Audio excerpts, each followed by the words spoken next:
अस्सलाम वालेकुम स्टूडेंट्स, कैसे हैं आप लोग। आज की वीडियो में हम लोग डिटेल में लॉज ऑफ इंडिसेस को देखेंगे कि लॉज ऑफ इंडिसेस होते क्या हैं और इनको सोल्व कैसे किया जाता है। इंडिसेस मीन कुछ भी जो पावर में लिखा हो, जैसे ए की पावर एन, एन हमारे पास एक इंडिसेस है, ठीक है। या ए की पावर एम, ये भी हमारे पास एक इंडिसेस है। एम, ए नहीं, ए तो बेस है, जो उसकी पावर होती है तो उसको क्या कहते हैं, इंडिसेस, ठीक है। अगर हम इसके फर्स्ट लॉ की तरफ आए तो फर्स्ट लॉ हमारे पास है A power M and A की power N is equal to, अगर आपके पास हो ए की पावर एम और ए की पावर एन, बेसिस दोनों की क्या है, ए। बेस वो होता है जो नीचे लिखा हो, ऊपर पावर होती है और नीचे वाला बेस होता है। ए दोनों इसकी बेस हैं। अगर बेसिस सेम हो और मल्टीप्लाई हो रही हो, सेम बेसिस और मल्टीप्लाई हो रही हो, तो हम इसको लिख सकते हैं एक पावर एम प्लस एन। समझ आ गई है। अगर बेसिस सेम है तो उनकी पावर्स क्या होंगी, ऐड। अगर मैं इसी एग्जांपल लूँ तो मैं ए की वैल्यू ले लूँ 3 की पावर में अगर करूँ 4, 3 की पावर इधर 5, तो मैं क्या करूँगी, 3 की power 4 plus 5 which is equal to 3 की पावर 9। समझ आ गई है फर्स्ट लॉ ऑफ इंडिसेस की। सेकंड लॉ की तरफ अगर हम लोग आए तो सेकंड लॉ है ए की पावर एम, ए की पावर एन। इसको सॉल्व करने का क्या मेथड है, अब देखें, एक ब्रैकेट के अंदर है और एक ब्रैकेट के बाहर है, तो ये सिंपली आपस में मल्टीप्लाई हो जाएंगे, इनमें कोई भी चेंजिंग नहीं आएगी। एक ब्रैकेट के अंदर है और एक ब्रैकेट के बाहर है। फॉर एग्जांपल अगर मैं इसकी एग्जांपल लूँ तो अगर मेरे पास हो 3 की पावर 2 एंड 3, तो मैं क्या करूँगी, ये आ जाएगा मेरे पास 2 मल्टीप्लाई 3, तो 3 की पावर 6, 2 मल्टीप्लाई 3 6, तो मेरे पास आ गया 3 की पावर 6। और इसको हम लोग 3 की पावर अगर 6 सोल्व कर लेंगे तो ये हमारे पास सेकंड लॉ भी सोल्व हो गया। नेक्स्ट हम आ जाते हैं थर्ड लॉ की तरफ। जो थर्ड लॉ है वो मेरे पास होगा, अगर ए बी दो नंबर्स हो और उनकी पावर एन हो। क्या मैंने बोला, अगर ए बी दो नंबर हो और उसकी पावर एन हो तो उसको हम लिख सकते हैं ए की पावर एन एंड बी की पावर एन।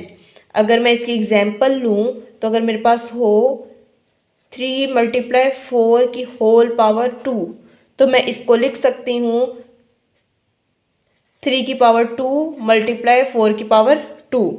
समझ आ गई है। अगर दो बेसिस आपस में मल्टीप्लाई हो रही हो और बाय होल पावर एन हो, सिंगल पावर हो, तो वो दोनों की अलग अलग पावर होती है।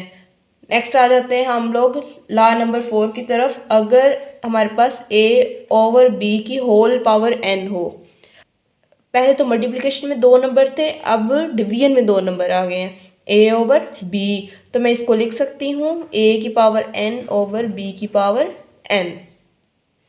समझ आ गई। अगर मैं इसकी एग्जांपल लूँ, मेरे पास है 4 ओवर 3 की होल पावर 2, तो मैं इसको लिख सकती हूँ 4 की पावर 2 ओवर 3 की पावर 2, तो 4 की पावर 2 क्या हो गया 16 और 3 की पावर 2 9। नेक्स्ट आ जाते हैं हम लोग लॉ नंबर 5 की तरफ। तो वो है हमारे पास, अगर ए की पावर एन हो और ए की पावर एन हो तो फिर हम क्या करेंगे। अगर ए की पावर एम ओवर ए की पावर एन, ये देखें ए और बी था, इसकी होल पावर एन थी। यहाँ पे दोनों बेसिस सेम है लेकिन उनकी पावर क्या है, डिफरेंट है। तो हम क्या करेंगे, नीचे वाली वैल्यू को भी ऊपर ले जाएंगे। जब नीचे वाली वैल्यू को हम ऊपर लेके जाएंगे तो ये नीचे वाली पावर क्या हो जाएगी, नेगेटिव। जब नीचे वाली वैल्यू ऊपर जाएगी तो क्या हो जाएगी, नेगेटिव। तो जब दोनों बेसिस क्या हो गई, सेम, और इनकी पावर्स क्या हो जाएंगी, ऐड, तो जब मेरे पास इसकी पावर्स ऐड हुई तो क्या हो जाएगा, ये माइनस एन है और ये है एम, और इसको मैं अगर ऐड करूँ तो ये क्या बन जाएगा, एम की पावर ए की पावर एम माइनस एन। अगर मैं इसकी आपके पास एग्जांपल लूँ तो अगर मेरे पास हो ए की वैल्यू हो 5 की पावर 2, सॉरी 5 की पावर 3 और 5 की पावर 2, तो मैं इसको सोल्व करूँ तो मेरे पास क्या बन जाएगा, ये 5 की पावर 3 मल्टीप्लाई 5 की पावर प्लस 2 पर जाके क्या हो गया, -2। इनकी पावर्स को अगर मैं ऐड करूँ तो क्या होगा, 5 की पावर 3 प्लस माइनस 2। तो अगर इनको मैं सोल्व करूँ तो क्या बन जाएगा, 5 की पावर 3 माइनस 2, तो ये आ गया 5 की power 1 which is equal to 5। ये हमारा लॉ नंबर 5 था। नेक्स्ट आ जाते हैं हम लॉ नंबर 6 की तरफ। सिक्स्थ लॉ है हमारे पास, अगर हमारे पास हो a की पावर 0 तो वो 1 होगा। a मीन आप कोई भी नंबर ले लें, जैसे 3 की पावर 0 तो वो क्या होगा 1। कुछ भी ले लें, जब उसकी पावर 0 आ जाएगी तो वो ऑटोमेटिकली क्या हो जाएगा हमारे पास 1। अगर मैं लूँ फॉर एग्जांपल कोई बड़ा नंबर ले लूँ, 695 की होल पावर 0 ले लूँ तो वो क्या आ जाएगी मेरे पास 1। जितनी मर्जी बड़ी वैल्यू हो, जब उसकी पावर 0 आ गई तो क्या आ गया हमारे पास 1। ये थे हमारे लॉज ऑफ इंडिसेस। अगर आपको सारे लॉज अच्छे से समझ आ गए हैं तो वीडियो को लाइक करें, और अगर वीडियो अच्छी लगी है तो कमेंट करें और subscribe my channel. Thank you so much.